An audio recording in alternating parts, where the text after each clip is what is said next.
guys, welcome in. This is the first episode of Gasser's Garage. I'm Steve Thornton, owner, operator of Master Gassers. And after that intro, if you were expecting, a cool garage with some sprint cars, maybe some classic cars, terribly sorry to disappoint you. This is your standard American two-car garage that is way too tight if you attempted to park two cars in here.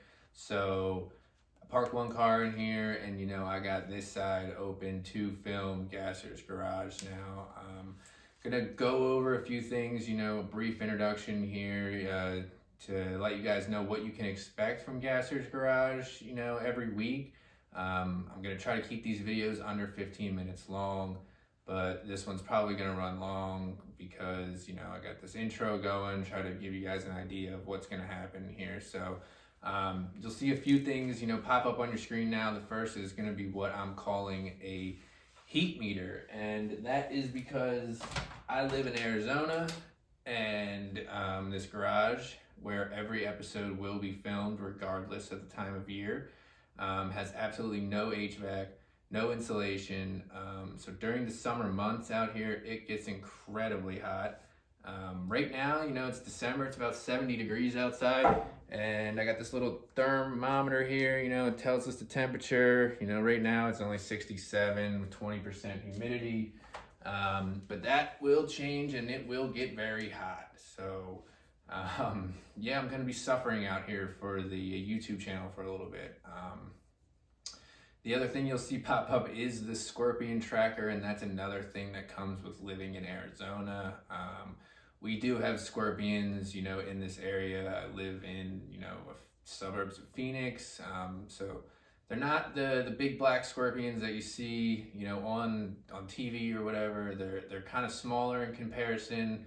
They're called bark scorpions, and they just so happen to be the most poisonous scorpion in North America. And to put it in perspective, I think if I was, tracking this all year, I think the count would only be at 3. And, I had the pleasure of stepping on one of those 3 scorpions in the middle of the night. Turned into like a 36-hour ordeal of pain and numbness and tingling in my foot, and could barely walk for about 24 hours after it happened because of how sensitive and numb my foot was. It was a terrible experience. So don't recommend doing that. Don't recommend stepping on them, touching them. But the cool thing about these bark scorpions is that they do glow in the dark, and I have a black light. So when you shine this black light on them, they show up bright green, extremely glow in the dark. And that's kind of how I hunt the scorpions at night. So if I do come across them, I'll document that, share it here. And, we're not going to manifest this though. We're going to keep this scorpion tracker at 0 for as long as possible. Kind of getting into the actual content you can expect from this channel, it's going to be weekly. We're going to talk about news. We're going to talk about the weather. We're going to talk about, upcoming races on the weekends. We're just going to get into it all.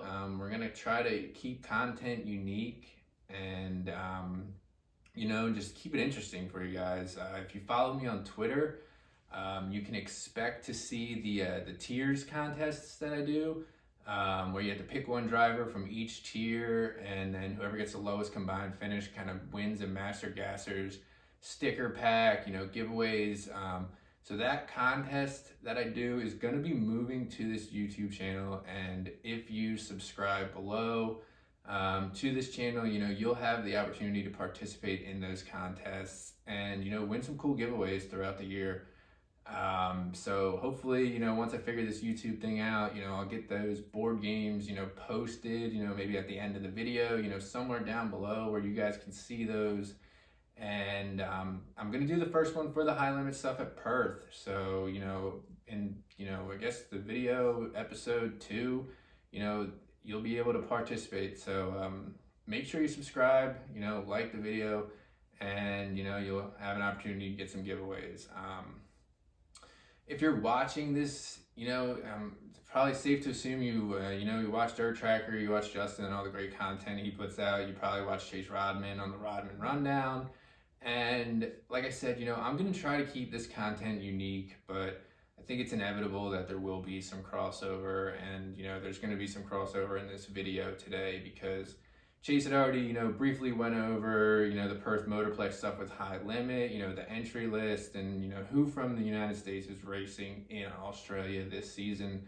So, I'm going to, briefly discuss that, but then I'm going to go into deeper dives of, what the geography is like in Australia, who some of their best racers are, what their cars look like, where they race, why they might not be at Perth Motorplex for the High Limit show, and why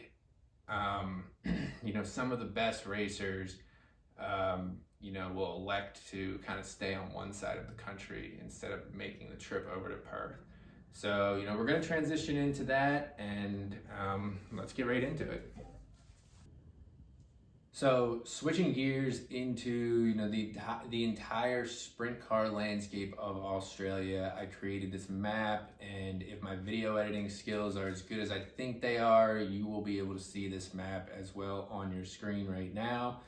And starting here in Western Australia, where the Perth Motorplex is, where Western Australia Speed Week is, which the High Limit, International will be a part of. I believe the High Limit International is round 2 of 7 of, Western Australia Speed Week, or might be referred to as, WA versus USA Speed Week.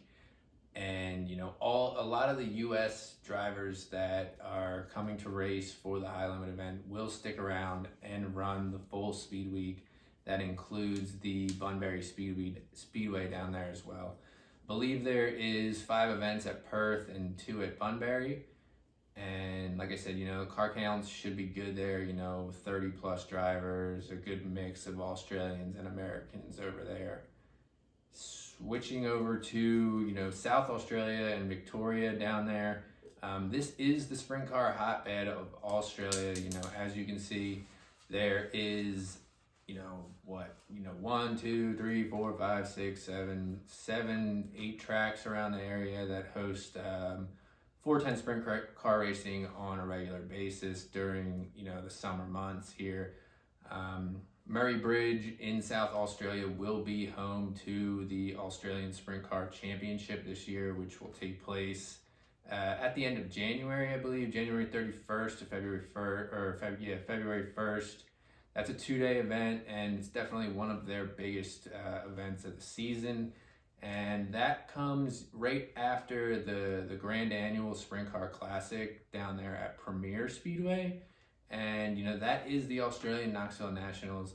And that is, where you will see 95% of Australians racing. There will be a couple of Americans racing over there that we'll get into. Even some Americans that you won't see at Perth, but you will see, down there at Premier Speedway, and, racing in the South Australia Victoria Speed Week. Chase Randall, Garrett Williamson, among, some of those drivers. Down there, isolated on its own, Tasmania, it's Latrobe Speedway. They host a couple events a year. That's where Jock Goodyear's from. That would be technically his home track, but not as many cars over there, not as many drivers, being kind of isolated. I feel like most of the teams kind of, make their way into Victoria and South Australia to do their racing. If you look over in New South Wales, that's where Sydney International Speedway is, and it's a good thing that Sydney International Speedway is on this map. Last season they had, a multitude of issues between, drainage problems, some flooding happening. They were forced to cancel their entire season. Many people were talking about, like, that's the end of Sydney, that Speedway is not going to come back. The financial investment to make the facility, usable again is too much. But, a group of people got together, and I guess, they revived the Speedway. They made the necessary changes, and, they've been hosting events already, and they have plenty more events to go for the rest of the season. And then kind of looking above that, up in the Queensland and the north of the New South Wales, you have Lismore, and then you have High Tech Oil Speedway, which is one of the premier facilities. You'll see South Dakota or North Dakota driver Andy Pake racing over there. That was just announced. He'll be doing the Queensland Speed Week and the red hot Australian summer events that are held over there at the High Tech Oil Speedway. So switching over here to some stats and facts from Australia this season, and to kind of explain to you why you're not going to see all of Australia's best talent at the Perth Motorplex. And it's pretty much because the distance is insane. To the distance between Perth Motorplex and Premier Speedway, that's about a 36-hour drive, over 2,000 miles. And like the distance between, Perth and Sydney, all the way over there in New South Wales is 41 hours. And that's kind of like driving from Bridgeport Speedway in New Jersey to Tulare. It's like asking why Danny Dietrich, isn't racing the Dennis Roth Classic this year. It's just simply too far for some of these guys to travel. And plus, there's a lot of crossover between the dates here. A lot of these speed weeks are taking place during the same weeks. A lot of these sprint car championships that they hold, some guys would want to stay in South Australia so that they can get a piece of that pie, as compared to racing over in Western Australia where the high limit stuff's taking place. So over there on the right side, I have like west versus south. All these guys on the west side are most likely going to be racing at Perth, and then all the guys on the south side likely won't be. I did see that Jamie Veal will be there at Perth, maybe in a different car than we're used to seeing him in, and of course Jock Goodyear will also be at Perth. So Lockie McHugh, you're familiar with Lockie. He's raced in the US before. He is the man to beat in Australia right now. I have him at 5 wins. I've seen 6 wins, 7 wins. I might be missing a weekend.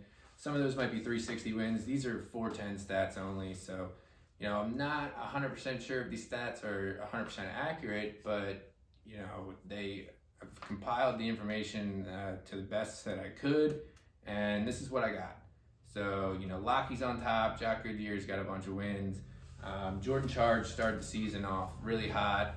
He raced Ohio Speed Week over in the U.S. this year, Saw a lot of teams and people talking about Jordan Charge, saying how nice of a guy he was, and the people that were with him easy to get along with. And he started putting together some decent runs there, and then his time kind of expired over here, and he had to go back to Australia. So moving down, Matt Eagle, Michael Stewart, I don't think you'll see them at Perth with the high limit stuff. Dane Kingshot is a guy you will see at Perth, and he's probably one of the most consistent, one of the best racers in Australia, and he will definitely be one to watch at the Perth Motorplex. Brock Hallett, we did get to see Brock Hallett here in the US as well. He is putting together a great season, very consistent, 14 starts, 10 top 10s. So yeah, you can see those full stats at mastergassers.com if you want to, take a look at who's doing the best in Australia right now. And then I'm going to kind of bring up here, what these cars look like, for some of the best talent that they have. And, we have James McFadden, new team.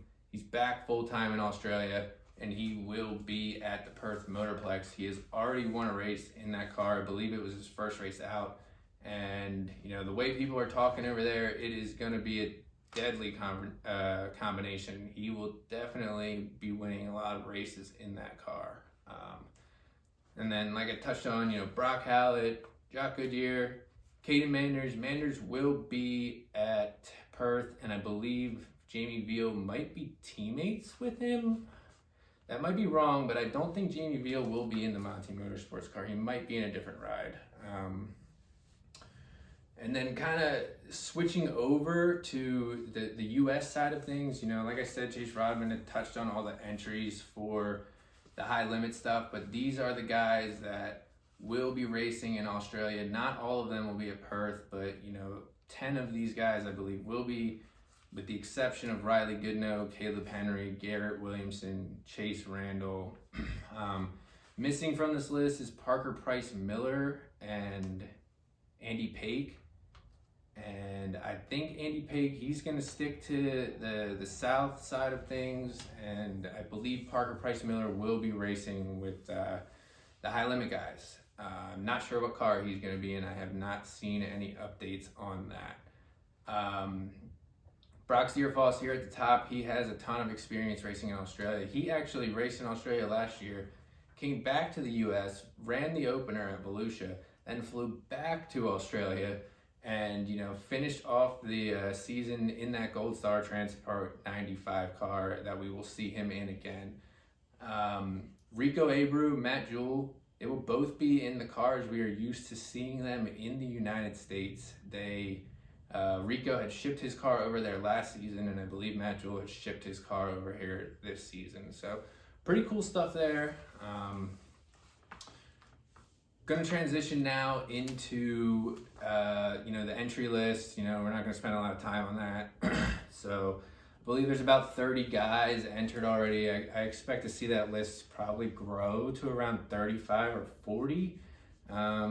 It's hard to say who is going to make their way across to the Perth Motorplex. But $100,000 to win, that's like $64,000 in USD, but that is the richest Australian sprint car race in history, maybe, ever, probably, I think. And, the way too early weather forecast here, I got some averages here for Perth. It's going to be probably around the 80 degrees, 50% humidity. We're about, I think, 15 days away at this point. So the 28th, there could be some scattered thunderstorms. The 29th and 30th look like beautiful days, above 75 degrees. So, like I said, way too early forecast. That's probably going to change. Hoping not to jinx anything, hoping they get all 3 nights in, without any problems from the weather. And then finally, I'm going to go over who I think is, who has a chance to win this $100,000 with the high limit racing.